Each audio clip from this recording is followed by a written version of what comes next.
Hi all.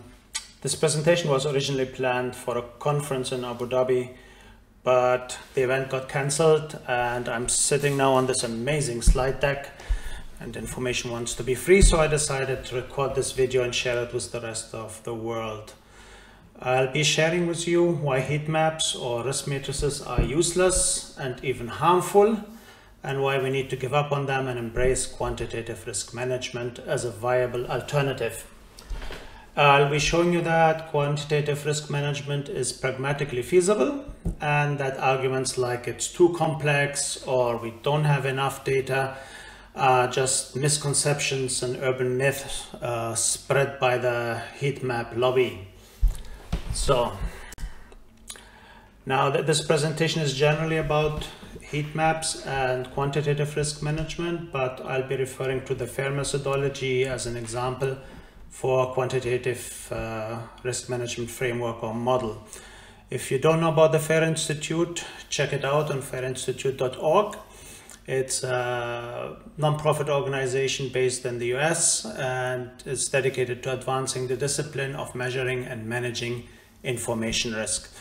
It has over 3,500 members. 30 of the top Fortune 100 companies use the FAIR methodology, and has 14 local chapters, of which the UAE is one. So what exactly is FAIR?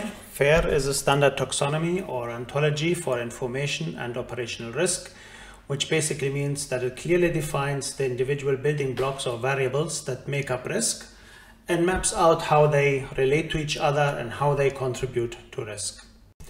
It is a methodology for quantifying and managing risk in financial terms for any organization. This basically means it enables you to speak about risk in the language the business understands, and that is not English, German, French, or wherever you're coming from. This is basically dollars, euros, or whatever currency you're currently using. It is a complementary analytics model to other risk frameworks. It doesn't replace them, such as ISO 31000, COSO, Active, and others. And it particularly fits well into the areas of risk analysis, risk evaluation, prioritization, etc., where these frameworks usually give you very limited practical guidance on what exactly to do.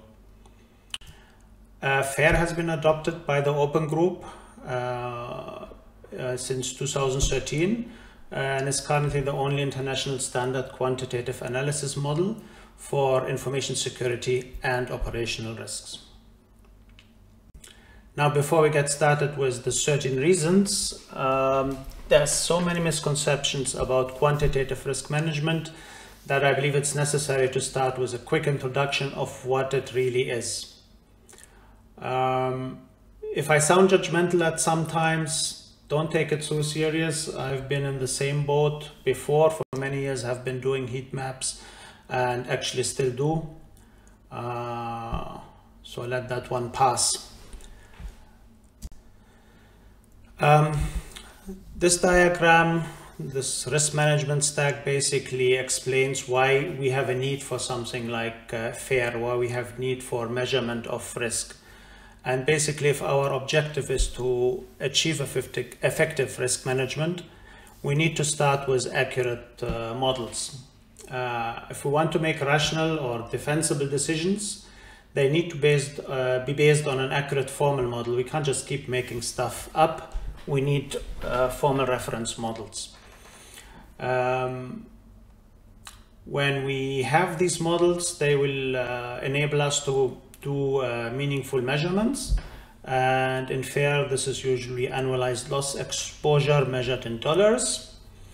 And once we have these measurements, we can make comparisons. We can compare our current risk and what the risk profile will be after implementing the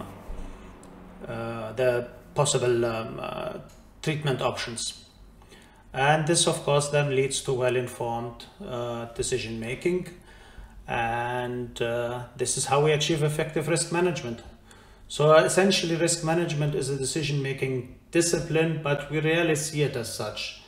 and we mostly use it as a tool for trying to convince business to give us some money to buy some new tools or services. So really we need to ask ourselves, how are our current risk management practices enabling us to make well-informed decisions? This is quickly the FAIR model. We will not be going into any details of the model, but basically on the left side you have everything related to likelihood. In FAIR it's called frequency, or here on top the loss event frequency, basically how often bad things happen. And on the right side we have the loss magnitude, or what we usually refer to as consequences, etc. It's worth noting that when you analyze using FAIR, there is no need to go deeper into the model if you can or have enough data, or if it's sufficient to stay on the high level for your particular risk scenario. And since this is a quantitative model, each building block is measurable and expressed as a number, percentage, or dollars. And this leads us to the next point that usually results into misconceptions about risk quantification, namely, what exactly is a measurement? Bertrand Russell, an English mathematician and philosopher, said, "Also this may seem a paradox, all exact science is based on the idea of approximation." This may be somehow contrary to our own understanding of measurement, which we usually relate to some single or exact number. But as we can see from the quote, in science it's commonly accepted that measurements are approximation or estimates, and they can have a degree of error. Even when we talk about precise measurements, we acknowledge that there's usually room to make them even more precise by using a different method, to using a different tool, and so on. So measurements are essentially approximations, and they don't have to live up to a nearly unachievable standard of certainty, exactness, or precision to be of value to us. Douglas Hubbard, an authority on measurement and quantification and author of multiple books in these domains, he picked up on that idea, and he defines measurement as a quantitatively expressed reduction of uncertainty based on one or more observations. So measurements are approximations or estimates, and estimates can be valid measurements. We don't have to necessarily eliminate uncertainty completely. So what really matters about measurements is that they are accurate, that they are correct, that they reduce our uncertainty to a level that supports decision making, and that we're able to arrive at them within our time and resource constraints. So what does that mean pragmatically for us, or in practice? And how do we deal with uncertainty when we use ranges? We simply use wider ranges. Now, my son, when he was younger, a long time ago, he used to run around in the house, big Buzz Lightyear fan, and he would scream to infinity and beyond. And that's kind of what we're doing when we claim that we don't have enough data to define a range. That basically means our range is somewhere from negative infinity to positive infinity, and that just is simply not true for any case I could think of in our problem space. And one way to get around this mental block of setting ranges is just ask the subject matter experts. So you think it's going to happen 1,000 times per year? Most likely they will tell you no. Is it going to happen every year? Every day, which is 365 times per year, and so on. And at some point of time, you actually get to a range that's somehow reasonable. And paradoxically, if we don't have enough information, how come we can pick one of these preset ranges from the risk matrices or heat maps? So I don't know, picking arbitrarily defined ranges is acceptable, but defining one isn't. It doesn't really make sense. To complete this metamorphosis, we reach the final stage. Ranges become now distributions. So basically, through mathematical functions, we are expressing the probability of the different values in this range of occurring through a mathematical function. Now, what do we do with all of that? We said, for example, risk is a function of loss event frequency and loss magnitude. We have these two distributions or probability distributions now as histograms. And basically, we pick one value from the frequency and we randomly pick a value from magnitude. We multiply them and write down the result, which will give us one loss event, one annualized loss exposure. And we keep repeating picking randomly, and we pick them in proportions to their occurrence. So basically, the higher the bar, the more often we pick values from that range. And that's basically what is known as Monte Carlo simulation. And it has been used in the early 1940s in the development of nuclear weapons. And if you think about it, Monte Carlo simulation is like a time travel superpower, like Doctor Strange in Avengers Infinity War. When he was trying to figure out what to do, he was jumping and looking into the future and looking at the outcome and working out all these different scenarios to figure out that one scenario that has better outcomes than the others. So that's basically what you get with Monte Carlo simulations. Now, what do we do with all these numbers or annual loss exposures? We can run in matter of seconds, thousands, tens of thousands of those. We visualize them in a histogram, like here, the probability distribution. And we have superimposed on it this graph, which is basically the cumulative probability distribution. And we use it like this. For example, now we can tell at 80%, all losses will be equal or below $800,000. Now, basically, you can look at your risk scenario. You can see look at the factors that will impact your loss event frequency or your probable loss magnitude or both of them, and implement or propose controls and see how these controls will impact frequency and loss magnitude. You change the ranges or the probability distributions, you redo your calculations, and now we can compare. For example, here we see that after risk treatment, 80% of the losses will be equal or below $514,000.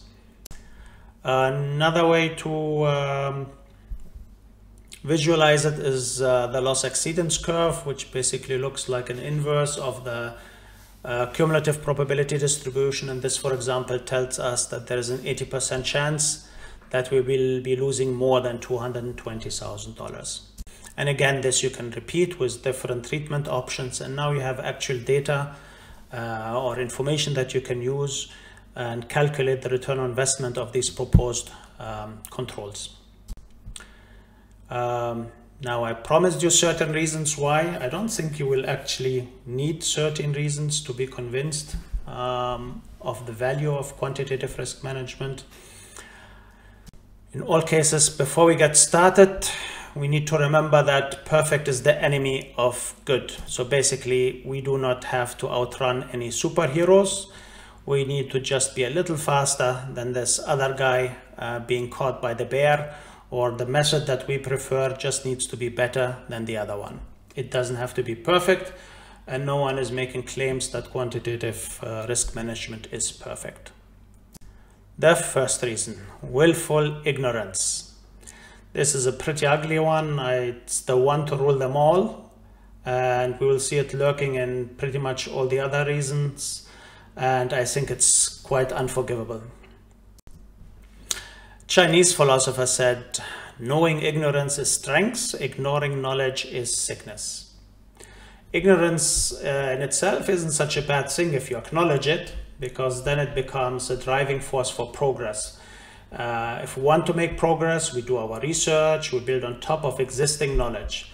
But to me, it feels that whoever suggested we use heat maps in risk management did not understand the actual problem, which is to make well-informed decisions in uncertainty. And to add insult to injury, they also ignored all prior existing knowledge, and that's sickness. You know, when we say risk management is more art than science, and we typically say it when we are confronted with the inconsistencies in risk management. And then we say, yeah, it's more art than science. It's more like dark art than science, but it is so by design. It's what we made it to be. It doesn't have to be like that. We can easily have chosen to tip the scale, and I think that's what we should be doing now. There's so much knowledge out there, and there is really no need to make more art. It can be more scientific than it is now, and lots of people already have contributed into this domain, some of them centuries ago. So really, that's kind of unforgivable. Just to summarize, there is no evidence of the value of heat maps. On the contrary, there is evidence that is seriously flawed. In contrast, quantitative risk management is based on validated methods, as we will see in the other reasons. Next reason, the world has fake news. We have fake math. This is a typical heat map or risk matrix, and has nice descriptions and labels and even some numbers, 1 to 5. But this is basically just an ordinal scale, and we shouldn't be doing math on them. You can think of them like the stars, hotel stars, 2 stars hotel or 4-star hotel.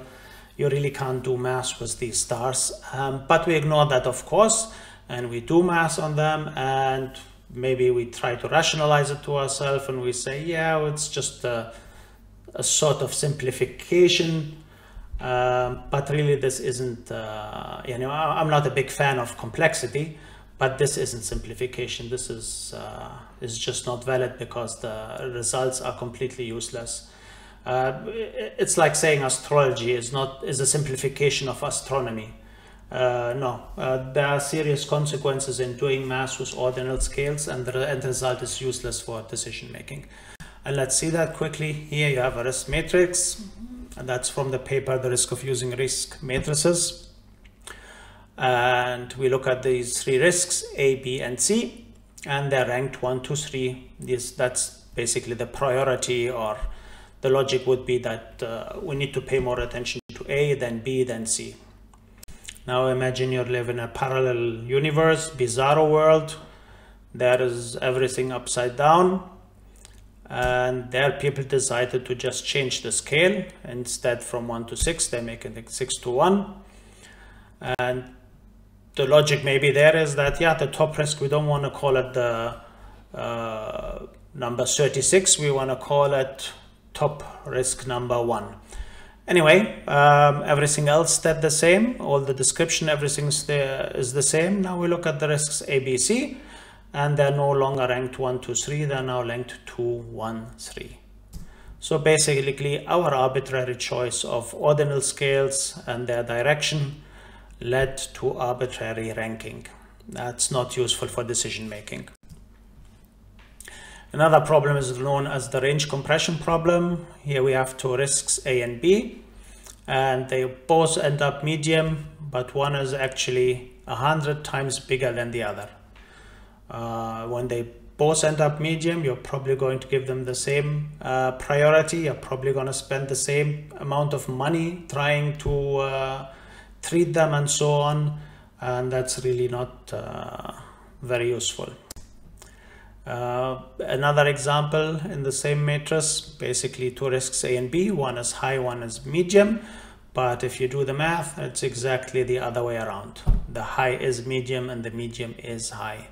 Again, this is not really useful for decision making. Now the authors of this paper, they basically concluded at the end that risk matrices should not be used for decisions of any consequence, that they have flaws that cannot be corrected and are inherent to the design and use of risk matrices. So basically, don't waste your time trying to engineer somehow a better risk matrix. And I used trying to do that, and it's really useless. Models. Models are used pretty much everywhere, from anthropology to zoology, just not in risk management or qualitative risk management. One could maybe argue that heat maps have a model. It's basically a function of likelihood and consequence, but as we have seen, it's not really implemented or practiced in any scientific way. Besides, just likelihood and consequence is not good enough of a model, because when we think about risk, we think about many other things, about the threats and the vulnerabilities and the existing controls and the effectiveness and so on. And we do all that thinking in our head, which is the mental model. And mental models are known to be highly inconsistent. Philip Tetlock, he made a study over almost 20 years. He worked with 284 experts, and he recorded 82,361 forecasts or predictions, and then he rated them. And basically the conclusion was that pretty much everyone is bad at making predictions, only sometimes slightly better than randomly making predictions. But the people that were consistently making better predictions were the people that were using formal models. And he concluded then at the end, it is impossible to find any domain in which humans clearly outperformed crude extrapolation algorithms, less still sophisticated statistical ones. So basically we're talking here basic simple regression models, linear regression models with two variables will do much better than these expert predictions. Why are models so valuable? Simple question. When was the last time anyone was surprised by the result of a heat map analysis? My guess never. That you made an analysis and said, oh my God, it's high risk, it's red, and I could have sworn it will be green, low risk. It just doesn't happen. And that is simply because we use heat maps to retroactively justify decisions we have already made. They do not inform our decision making. They document the decisions that we have already taken. And using models can and does lead to surprises. You learn something new. Heat maps just document our gut feeling. And good models help us resist our instinct, gut feeling, preconceived notions, or whatever we refer to as common sense. So yes, data can surprise you. Another value of models is it leads to true collaboration. So you're sitting in a risk analysis workshop without a model, it just becomes a debate with passions flaring, participants getting entrenched in their positions, and the most passionate and loudest voice wins. That one wins. It's really a competition of egos. In contrast, if you use a model, the discussion is really about the data, how everyone can contribute data, how to use it, where it fits exactly in the model, what is the quality of the data, its source, its applicability. This is basically raw data void of personal interpretation. So using models creates an environment where everyone's contribution is appreciated, participants feel involved, and the process is fair. And in turn, when you get to execution, you have execution will be smoother because everyone has really bought into it and is not just signing off. Next, ignoring uncertainty. The ranges used in heat maps have no expression of uncertainty. So basically, when you pick one of these ranges, no one is asking you how confident are you actually that the values we're going to see or the scenarios when they play out will be falling into these ranges. No one is asking you how confident you are, and you are being forced to just choose one of these categories. And many times you could have chosen one on the left or the one on the right. And yeah, that's how uncertainty is being ignored when you use heat maps. And again, this same sort we had before, usually focusing on a single event and ignoring the uncertainty that there are so many other cases between best case and worst case. There's a whole range of scenarios that can play out, but they're being ignored. Expert judgment. The authors of the book, How to Measure Anything in Cybersecurity, they gave cybersecurity experts questionnaires with scenarios asking them to set estimates for the likelihood of this occurring. And they would repeat some of these questions, but not telling the people. And what they found is that, or what we would expect is that even when you repeat a scenario, you make the same forecast or prediction, and we would have a nice diagonal line, but as you can see, that's not the case. So basically what we learn is that experts change their judgment, and that experts don't agree with each other. And heat map practices largely ignore this inconsistency or the need for better estimates. And ignoring a problem doesn't make it go away. In quantitative risk management, we usually give calibration training. That's formal training the subject matter experts can take that will help them to be better calibrated. So basically, when we say a subject matter expert is 90% confident in his estimates, that means if he makes 10 estimates, 9 of them will be correct. Arbitrary scales. This is also nothing new. We have known this for a long time, that the choices in scale design matters. The direction matters: high to low, low to high, 1 to 5, 5 to 1.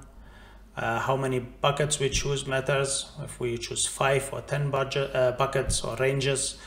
In one study, I think the first range, the 1 was defined exactly the same, but if you use 1 to 10 of these ranges, the 1 there is going to get chosen more often.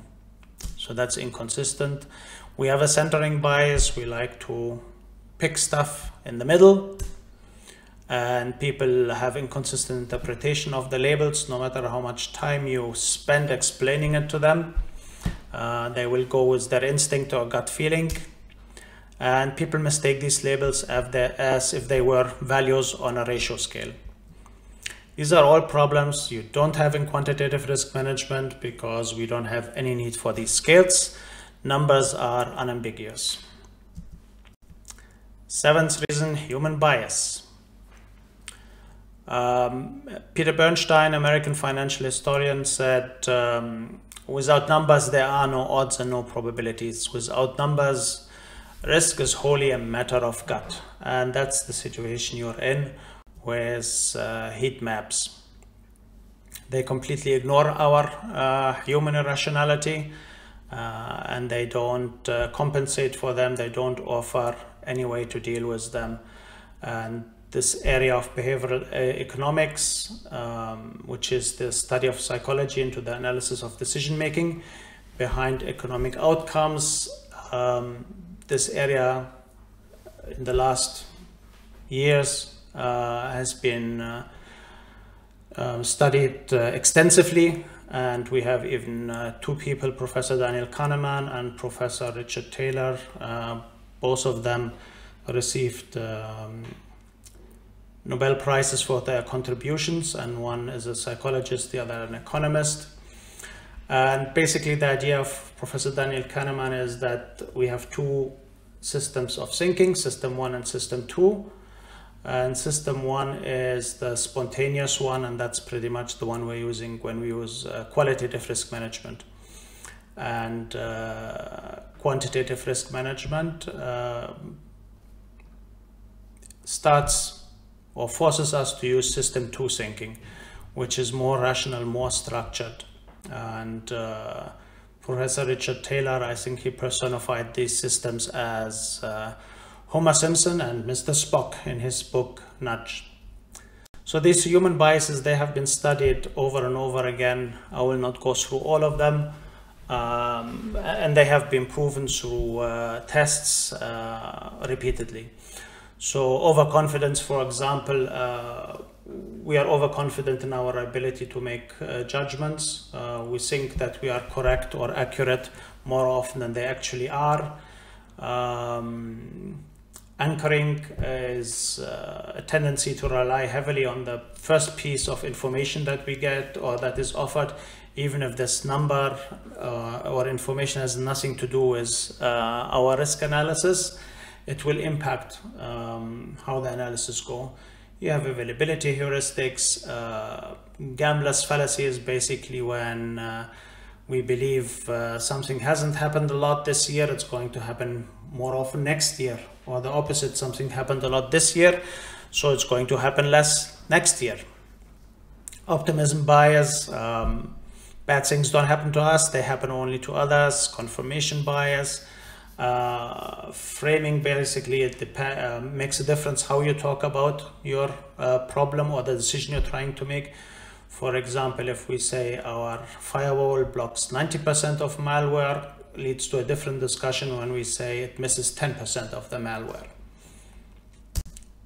So that has also been extensively studied and is being ignored by heat maps. Risk aggregation is point 8 or reason 8.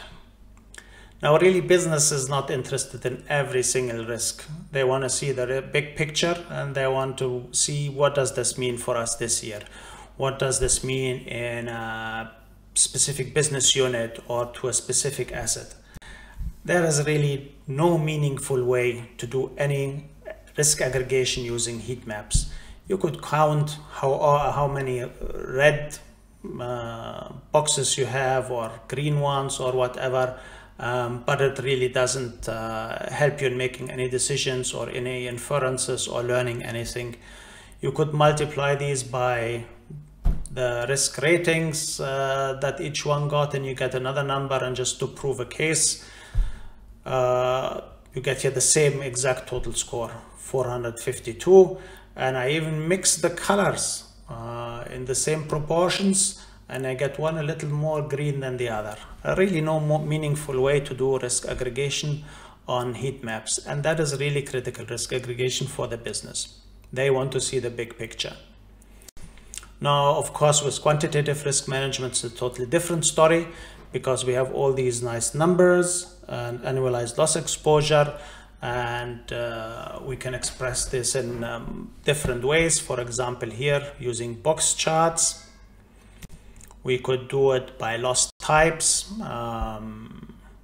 like productivity, replacement cost, etc. You really have so many options because we're working with actual numbers. Here again, another box chart. We're looking at the threat communities, and for example, we see privileged insiders and cyber criminals this year are a much bigger issue than insiders or hacktivists. You can also do it by assets. This one is an average, an aggregated average. I don't like averages. So a box chart would probably have been a better choice here too. But anyway, you have all this data, you can visualize it in any meaningful way, which you really can't do with heat maps. Another reason number 9, risk communication. Dr. Robert Long, he's in the world of safety, where we also risk matrices are used, and in many other domains. He basically says the risk matrix is at best cosmetics or theater, and creates a delusion and confidence that risks are understood and being managed. The risk industry would be much better served if this delusional device was eradicated. and I here full-heartedly agree with Dr. Robert Long. So risk communication, what are we really communicating with this dot on a square? Is it best case, worst case, something in between? No one really knows. We already know that people look at these scales differently. They think they're ratio scales. So that really doesn't provide any value. We have seen also before in the previous point in risk aggregation, there is no meaningful way to communicate risk aggregation using heat maps. It's really a mess. Professor Edward Tufte even defined something he calls the lie factor. He's a statistician, and the researchers of the paper, The Risk of Using Risk Matrices, they looked at some examples and they calculated the lie factor, and it was in the range of hundreds, and Edward Tufte called 14 a whopping lie. So really what risk matrices communicate visually has really no correlation, or has nothing to do with what the quantitative model tells us.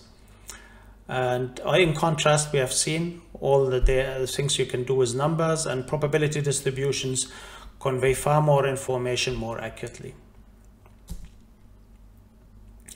Risk treatment is reason number 10. So you have this risk, and now you're thinking about treating it, and we move it maybe from up there to A and B, but how much should we be spending on? And that's usually a problem. How do you tell management that this money you're requesting is well spent or is actually necessary? You're not overspending, you're not underspending. You can't really do this with heat maps, but with quantitative risk management, we can do this, and we can calculate the return of investment. Sensitivity analysis. This is basically what if scenarios. So you have risk, and what if I had a control and I could reduce impact, or I could reduce likelihood, and you can play out these scenarios and maybe to figure out where you should be concentrating your efforts on impact and likelihood. But we know risk is really a function of more than just frequency and magnitude. There are other variables that influence it. And with quantitative risk management, we use sensitivity analysis, and you can basically play out all these scenarios. Skill set. Heat maps have this attitude of heat maps are so simple, anyone can do it. And yep, anyone can do something that is useless and gives us meaningless results. But in quantitative risk management, we usually acknowledge that risk analysis requires a particular skill set. So we stress on critical thinking, understanding of basic probability principles. Subject matter experts should get the calibrated estimation training. You need to be familiar with Monte Carlo simulation, have an understanding of psychology of risk, behavioral economics, and understand data quality and data sources, because there's so much data out there that we read on, I don't know, in blogs and Twitters and whatever, and most of them are just meaningless marketing information. You can really not use that for decision making, and that's why it's important to understand what data is useful and what data is useless. And this is something you learn when you do quantitative risk management. And the last point, no presentation would be complete without a quote from Peter Drucker. The good man said, "You can't manage what you don't measure." And this basically feedback and learning here. Much of our learning happens through feedback, and this is quite difficult in risk management because many loss events are not of high frequency, and this creates very lengthy feedback loops. And that's why it's so important that our decision-making process is based on a solid foundation from the start. And with heat maps, we fail to recognize feedback when it occurs, because we really have a very shallow understanding of our problem space. And even if something occurs, we ignore it because it doesn't align with our preconceived notions, with our gut feeling or common sense.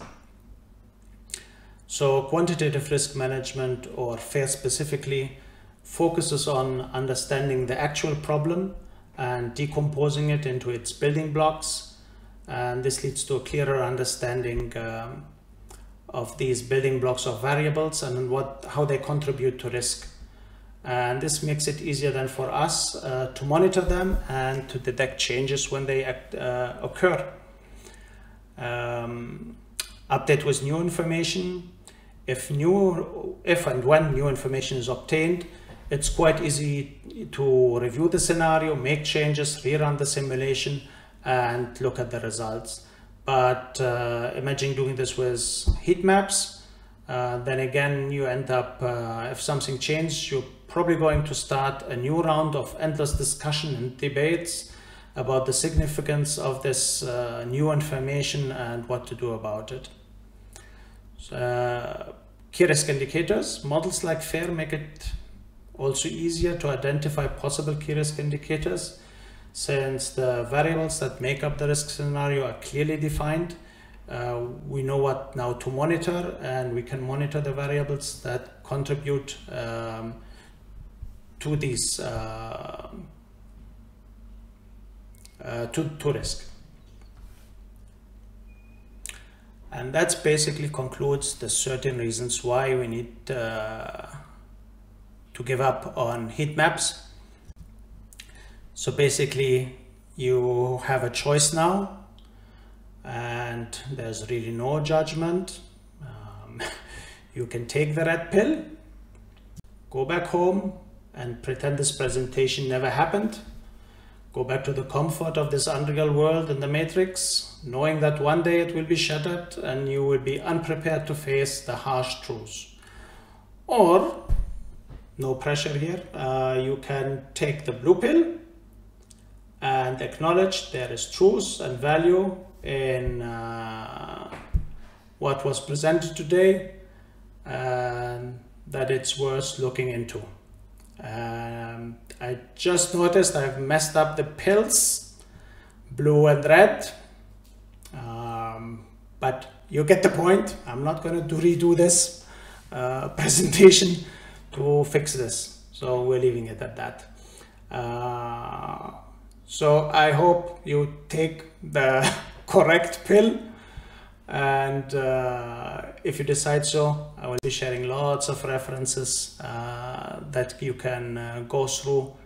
Lots of good books need to be read. There are also tools available. You have the FAIR-U from the FAIR Institute, where you can do these analysis easily. You just need to access it through a free registration. The open group is providing an Excel sheet that you can use to do these simulations.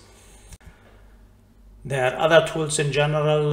If you are interested in generally working with probability distribution and ranges, you have SIPMAS, that's available for free, and VOS software also provides model risk. They have a free version that you can use. And then of course there are the big tools, the big professional tools. The leading tool is RiskLens, and if you're an RSA customer already, they also have the cyber risk quantification tool that integrates RiskLens. So thank you for listening and watching. If you have any questions, you can reach me on these contacts, and I hope you enjoyed the presentation. Thank you.